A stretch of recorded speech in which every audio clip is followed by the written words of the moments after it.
And how about how many of you have ever bought groceries? All right? I told you it would be an easy test just to be sure you're awake this morning. Now, did anybody not raise your hand during that quick set of questions? I mean, really, you can be proud of it. All right, now, turn to your neighbor and say, guess what? You've probably been hacked. Go ahead, go ahead. Yeah, we've all been hacked. So here's what I just did. I went through and I gave you the list of hacks from just the past 2 weeks. Just the past 2 weeks. So I'm going to go through them specifically so you can hear exactly what happened. And the reason we're going to have this conversation ties to this handout that's in front of most of you. And you can see that hacks target about 71% of small businesses. Small businesses. We in this room are the target of the hacker. And these folks are working around the clock, around the world, trying to steal information from you. They want your personal information. They want the information on your employees. They want the information on your customers. They would love to get social security numbers. They'd love to get credit card numbers. They're happy to get any kind of information they can get from you specifically, and they're working around the clock to get it. So here's how. Let's see, it was March 9th. I told you in the last 2 weeks. Inland Empire Health Plan notified customers of a data breach when a desktop computer and other items were stolen from children's eyewear site. The police were able to actually catch the thief. The files on the computer had names, dates of birth, genders, addresses, contact phone numbers, email addresses, health insurance, member ID numbers, dates of appointments, dates of purchases, and the names of doctors who provided services. Keep all that in mind as we talk through today, and I'm going to talk to you a little bit about social engineering, but think about that list. Then March 4th, I asked if you ever stayed in a hotel. Well, the Mandarin Oriental Group announced that their point of sale system, so that little box that reads credit cards, well, it was hacked and infected with malware that stole customer credit card data. So just think about that the next time you go and slide your card at any one of those point of sale. Even though you are holding that credit card and you're the one sliding it right there at the counter, all you're doing is sliding your card through a computer. That is susceptible to a virus. Well, the company has not communicated exactly how many of the hotel locations were compromised, but Krebs Security said banking industry sources say the breach almost certainly impacted most, if not all, of the Mandarin hotels in the U.S., including Boston, Florida, Las Vegas, Miami, New York, and Washington, D.C. And get this, listen to this. That virus was probably sitting on the payment processing equipment since Christmas of 2014. Toys. Well, Toys R Us let its customers know that their passwords to the reward program account had to be reset because somebody actually hacked into the computers and got all of that information between January 28th and January 30th of 2015. Toys R Us just figured it out on March 3rd. And then Natural Grocers on March 2nd announced a data breach of its customers' payment cards. The retailer claims they have not received any reports or complaints of fraudulent activity. But according to Krebs on Security, sources in the financial industry say they have traced a pattern of fraud on customer credit and debit cards, suggesting that the hackers have tapped into cash registers at Natural Grocers across the country. According to a source with inside knowledge, the attackers broke in just before Christmas of 2014 by attacking weaknesses in the company's database servers. From there, they moved through and they were able to plant card snooping malware on point-of-sale systems. Now, I just gave you the last 2 weeks.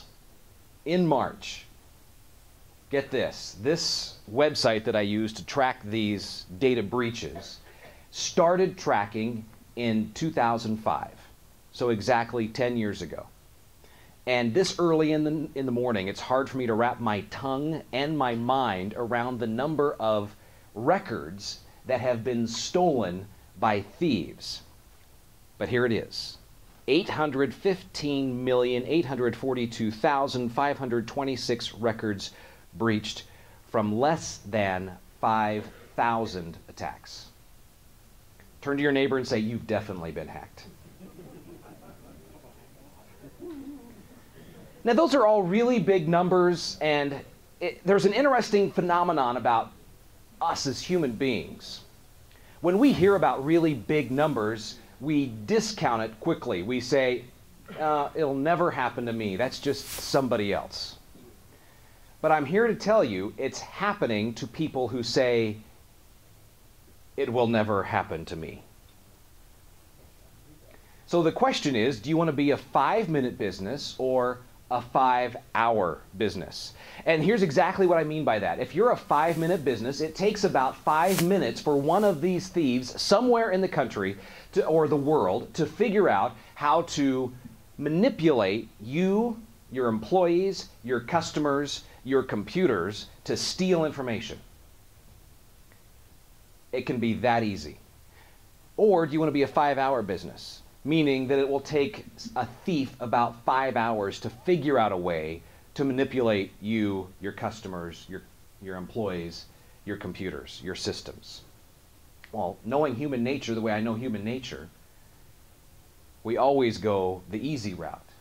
And the scam artists are exactly the same. So the scam artist is going to say, I'm going to take the 5-minute route because that's the easy money. If I know I've got to spend 5 hours, look at all those 5-minute jobs I'm missing out on. So this is just human behavior that we're talking about today and creating a level of protection for your business. So by show of hands, how many of you have $10,000 just sitting in the bank right now to cover a data breach today if it happened to you? And you want to lose the $10,000. So when we look at the cost and the surveys out there and the cost of a data breach to a business, the immediate cost of just dealing with it at the front end is right around $10,000 per instance. And then when you extrapolate that out and you look at the overall cost to us in total, it's that number of 3.5 million is the resulting cost, because you just exponentially grow those costs because of the numbers of records that are stolen and the dollar value. So the credit, I'm going to stay away from that speaker. The folks that run the Industry Association for Credit Unions did a survey of members to find out what it costs, basically the banking system, credit unions, when they have to deal with one of these breaches. And the credit union respondents say that each breach costs your individual branch of a credit union $226,000. And they have to spend 1,600 hours working through it. So when you have a Target breach, when you have a Home Depot breach, when you have a breach where the customers of a credit union have to have their cards replaced and the credit union has to replace the cash in the account if the bad guys get to it, we're talking $226,000 and 1,600 hours of time. Now, do you think your credit union just absorbs that out of the kindness of their heart and does not pass any of that cost on to you? And if it's happening to a credit union and you're sitting there saying, well, I have a traditional bank, don't you think the number is probably the exact same for a traditional bank that offers a credit card?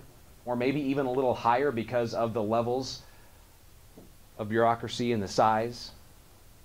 This is incredibly expensive for all of us, and we're all paying for it. So it's easy to hear that number of almost 1 billion records stolen. But you've got to think, what's it costing me specifically? And it's costing me specifically a lot of money because we're all paying for what's happening. So how do we stop it? And that's the question at Better Business Bureau we get all the time. The people call us, why don't you stop the thief? Why? Rob Hickens here. He's our chief storyteller. How many times have you heard that question? Why don't you stop this? And I was just reminded, last time I spoke to the Business Breakfast, I shared the story about the Romanian hackers and how if you weren't there for that breakfast, just a quick overview, there is a place in Romania called Hackertown.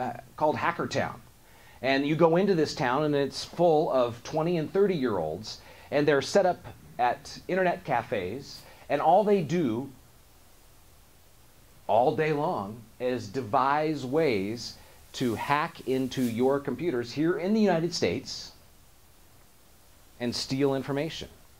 And they're really, really good at it because they spend so much time. This is a global network. You can walk into a school off the street in Nigeria, in Romania, in Russia, in China, and you can learn how to do this stuff that we're talking about this morning and be in business hacking into U.S. companies. And the smaller the U.S. company, the more success you have, because so often, we were just having a discussion before, you said you talked to a business owner and they said it'll never happen to me, and they use their social security number as their password on their computer. That's right here in Boise. So I'm here to tell you it will happen to you. So the top 5 ways to be a 5-minute business. Just let your employees run wild. They can surf the internet, they can open email from the computer that you use for payroll, for payment processing, for employee records. That's perfectly fine. Anybody can have access to that computer. Never talk to your employees about answering the phone and taking a phone call from credit card payment services. Just let them figure it out on their own. That's the number 1 way that you can have a 5-minute business. Then just don't protect yourself. When that window pops up that says your virus and malware software is out of date, just ignore it. I don't need to worry about that. Or I don't even want to have the cost of putting antivirus and anti-malware software on my computers. So I'll just leave them sit there. I won't put a password on our Wi-Fi in the office. We'll just leave it open. That's a way to be a 5-minute business. How about we'll let our employees come in on our open network and use their smartphones, their tablets. We'll give them all laptops. We'll put all of our customer information on those laptops, and our employees can take the laptops home with them or take them wherever they want. Mobility is the number 3 way to make your business a 5-minute business. If you say, we never need to back up our data, don't worry about our data, just let it sit on those hard drives in our office, you're a 5-minute business. And if you don't have a security policy in place, you're a 5-minute business. So we look at the transverse of that. I was in the dentist office a couple weeks ago, and I was having the conversation with our dentist about these types of topics. Usually people love to share their stories of getting scammed and talking about these things. And I looked up on the wall in the dentist's office, and there was shelf after shelf of file folders. How many of you have seen that in your doctor's office? That is a major opportunity to be hacked. So when we talk about hacking for our purposes today, a hack can either be what I call physical or digital. So a physical hack would be, let's take my doctor's office, my dentist's office as an example. A physical hack would be the cleaning crew at night, grabbing a handful of folders, looking through them, getting social security numbers, patient information, writing it down, taking a picture of it with their cell phone. It could be a patient sitting in the waiting room, just waiting for that opportunity where the person at the desk gets up, walks to the back, the patient goes in, grabs that handful, grabs a few papers out of it, puts the files back, and nobody will know until those patients come in and they're like, wait a minute, where are the records that were supposed to be in that file? So anything that's out in the open presents itself for a physical hack. Do a mental inventory in your heads about what you're seeing at your business. I was in a restoration company, and I looked up, and there were boxes in the shop dated with the big words customer records. I said, what are you doing? You've got employees through here. You've got people through here. I'm in here. I was in a title company in this town, and it was a meeting. I said, hey, I need to use the restroom. Oh, it's through this hall. So I walked down the hall of this title company, and there were legal boxes up and down the hall, dated, customer records. And they let me walk down the hall. So do that inventory in your head. What is our exposure? Where are those records sitting, and who has access to them? And it can be physical, it can be a file on the wall, or it can be digital.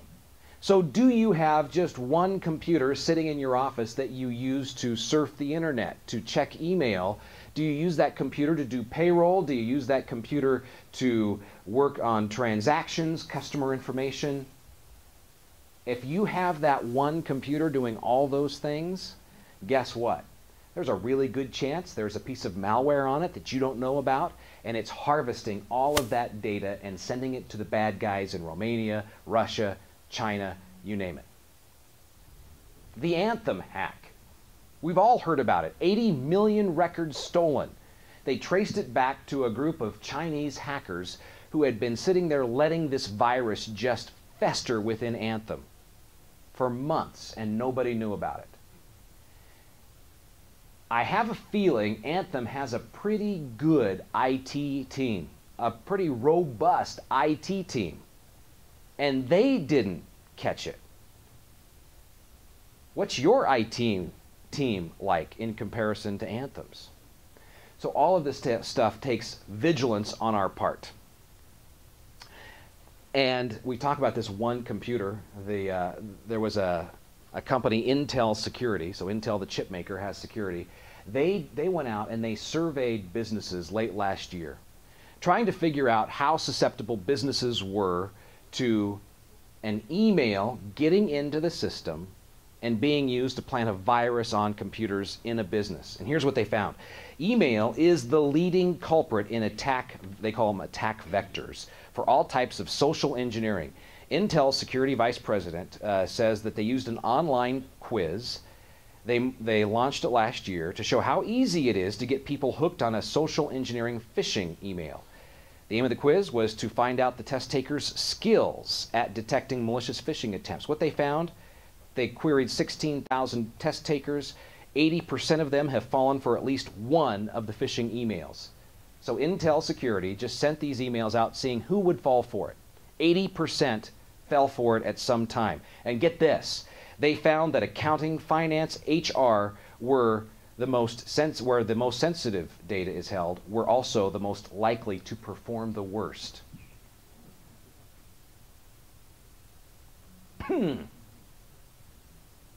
So social engineering, let's spend some time talking about that because that's an important point. Social engineering can happen both physically and digitally. And when we talk about social engineering, my eyes were opened. A local retailer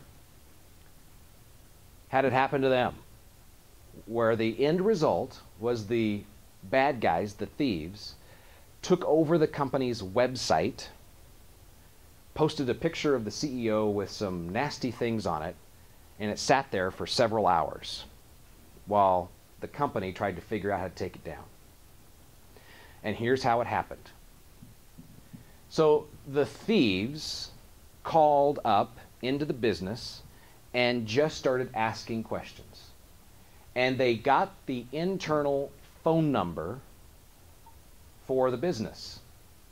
Then they called the phone company and said, we need to have our phone number forwarded. And they got it done. And they got that internal phone number for the business here in Boise forwarded to the scam artists. Then they called up the internet provider, the host for the website, and they said, we need to change some of our access and restrictions. And the internet provider host said, okay, we're going to call you back on your phone. So they called back on the phone, which was routed right into the scam artist to confirm that, yes, we need these changes made. Snap. Bad guys had complete access to the website, everything. And that's what we call social engineering. So the bad guys use the curiosity, they use the willingness, our trustworthiness, and our trusting state of mind to get your employees, get your customers to give up information. And it happens before you know it. Intel proved it with their study. 80% of them fell for it. And the people who fell for it the most were the ones who had their hands on the most important information. So how about another social engineering experiment? A car dealership right here in southwest Idaho. They are open on Saturdays for service and sales, but their shop does the oil changes and things like that. So about 10 o'clock in the morning on a Saturday, and who usually works on Saturdays in these shops? Is it your seasoned people who have been there for years and know everything? No, it's usually the newer folks. So the scam artists know this. They are experts at knowing human behavior. So the scam artist calls in to the auto dealership and says, hello, this is Payment Services, and we noticed that we're having some issues with your credit card reader. And specifically, the last 5 transactions didn't go through. So could you read us some of those numbers, go through, cycle your card reader, read us the numbers and the customer names associated, and we'll do the rest of the work. So that employee, wanting to make a good impression, cycled through and gave the caller exactly what they wanted. So then the caller turned around and looked up the phone numbers for the customers and called the customers and said, hello, this is the shop. You were in this morning and you had your service done. You charged this much on your credit card. Well, we've had some problems with our payment processing equipment. We need to rerun that card because it didn't charge the first time. Now, fortunately, the customer, the very first customer called, said, I will come down to the dealership and take care of this. When they showed up at the dealership, they said, no, everything's fine. And then they started putting the pieces together, and they figured out what had happened, and they quickly called the other customers. But that's the type of social engineering that turns that business into a 5-minute business. It literally took less than 5 minutes for the scam artist to social engineer. Just call up, use the phone, ask some questions, and then turn around and use it against the business to steal credit card information from a customer. We just need to get the last 4 digits on that credit card number, the CSV number off the back, date of expiration, and we're good to go. And all they wait is for a customer to fall for it really quick. That's the type of scam that we're seeing played out against businesses. That's against the business. That's a data breach right there. Because the customer, who was the employee who was answering the phone, interacting with customers, and holding on to sensitive data, hadn't been told, no matter who calls, you never ever give up information about our credit card processing. You never give anybody access to our computers. You don't open up attachments in emails on your computer. It's those types of conversations we have with our employees that keep us from telling stories like, they did what?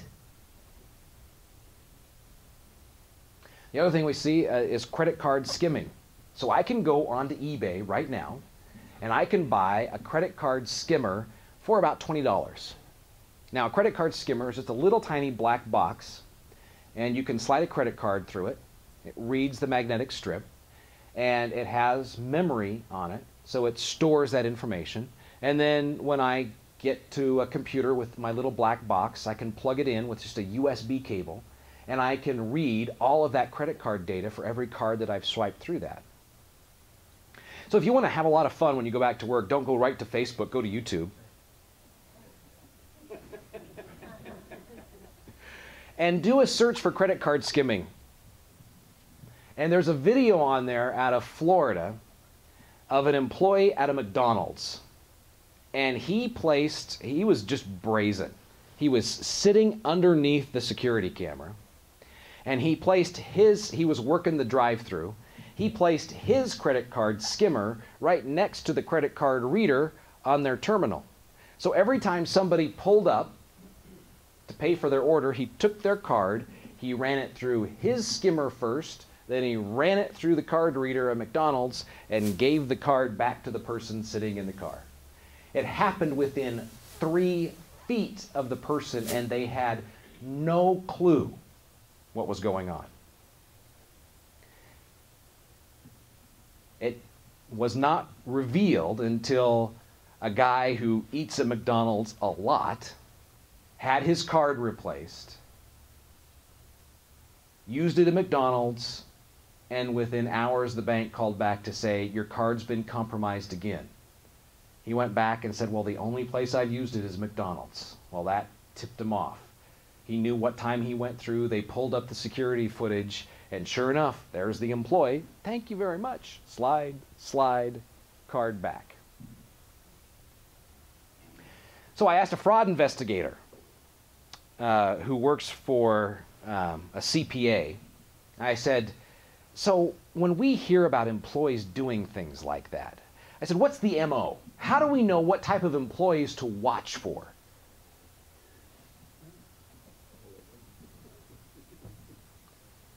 He said, well, it'll be that employee who's been with you the longest, gets there first thing in the morning, is usually the last one to leave, always has a great attitude, and is happy to take on any project you want to give them.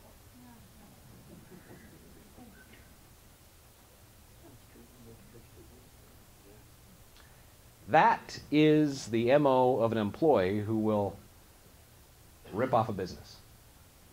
Where does that leave us as business owners? Those are your best employees. The person who gets there early, stays late, always has a smile on their face, will take on any project you give them. So that's the importance of having these processes in place. Just walk through your business and look for opportunities. If I want an opportunity to grab a hold of data, customer data, employee data, where am I going to find it and how am I going to get access to it? So then you start restricting access.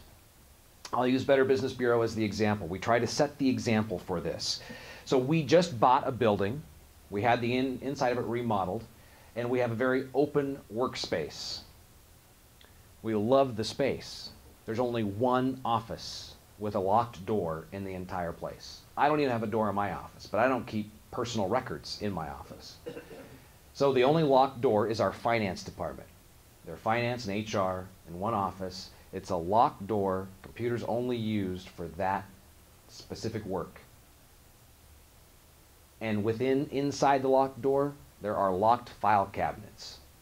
We never have records left out. A clean desk policy. Nobody ever keeps credit card information, customer information out on a desk, especially when they leave for the night. And I was sharing some of these things with a business owner, and he runs a fast oil change business. And he says, we take credit card security and our customers' personal information very seriously. So in this oil change place, the customer sits in their car while the oil is being changed. And he said, our customers, we have a rule, a security policy in place that our employees must follow. He said, whenever a customer hands a credit card to our employee, that employee must hold the credit card up in the air so the customer can see it at all times. The only time it comes down is when it's run through the credit card machine, and then it is taken right back to the customer. So think through those processes for your business. Each and every one of you are different. You've got different systems and processes in place and how you interact with your customers. But when you go back today, look at how you have those systems in place. And where could a person who's just looking for opportunity, where could they find that opportunity? Where do you have a hole? Where do you have a computer that is easy for people to get from the eyes of a scam artist and a thief who just looking for opportunity, just need 5 minutes or 5 seconds? But change the way you look at it so that you become that 5-hour business. And sometimes it feels like the world is working against you. So within the last 3 weeks, we found out that Lenovo had cut a deal with a software company called Superfish. And Lenovo was placing Superfish software that basically tracks the user's web browsing so that they can target advertising at the user. So you can go and you can Google Lenovo Superfish and you can pull up all kinds of stuff. There's a fascinating article in the New York Times on this one.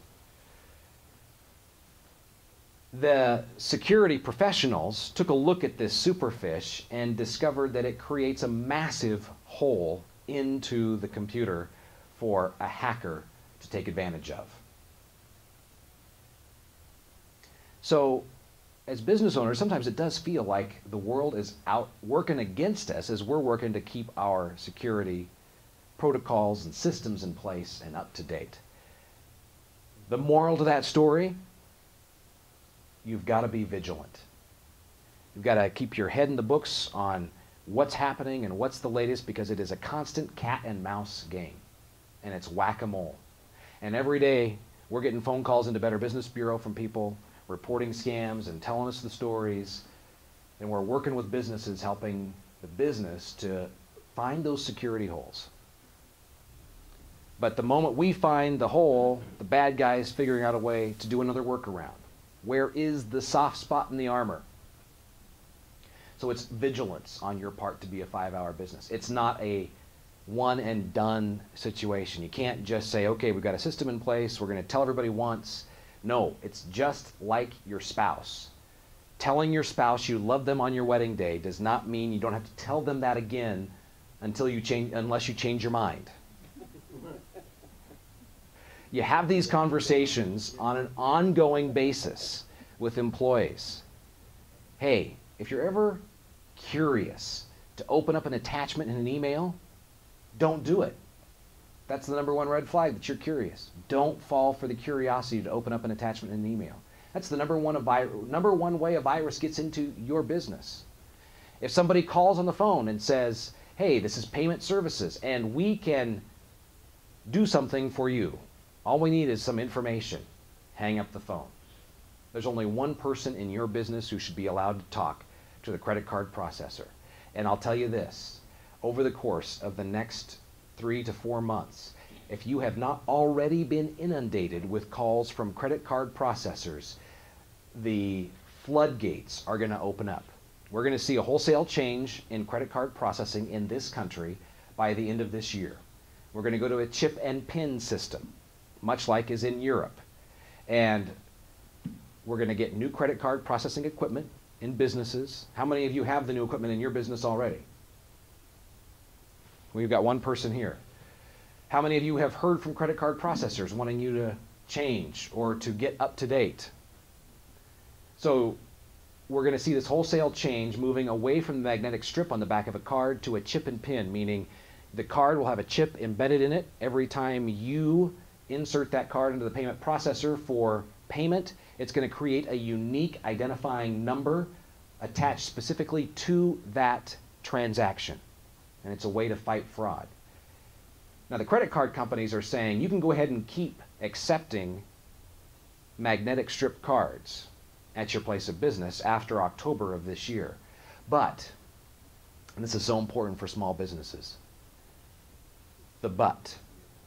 If you accept a card with a magnetic strip at your business after October of 2015, Visa, MasterCard processors say, if they ever trace fraud back to your point of sale system, you will be held 100% responsible for all associated costs.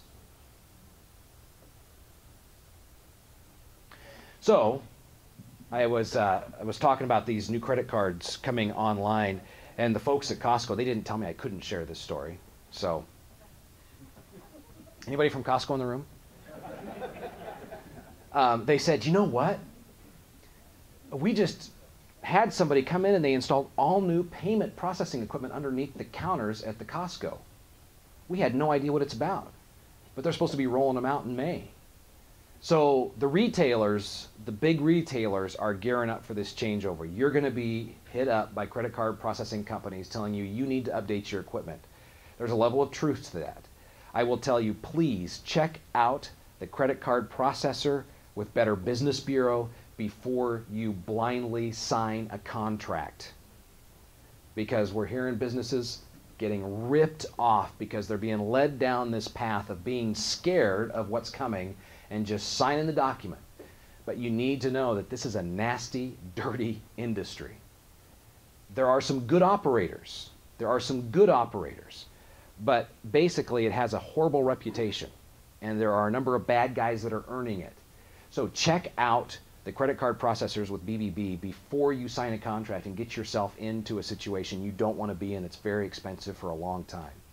So check them out with us. Be sure they've got a good reputation. When you see BBB accredited, that business has signed an agreement with us that they're going to uphold our standards. They're going to be honest. They're going to be transparent. They're going to safeguard the privacy of their customers and clients. So that accreditation seal means a lot. We enforce it. We stand behind it. So do that to help protect your business. Be a 5-hour business. Make it tough for people to get information from you to use against you later on.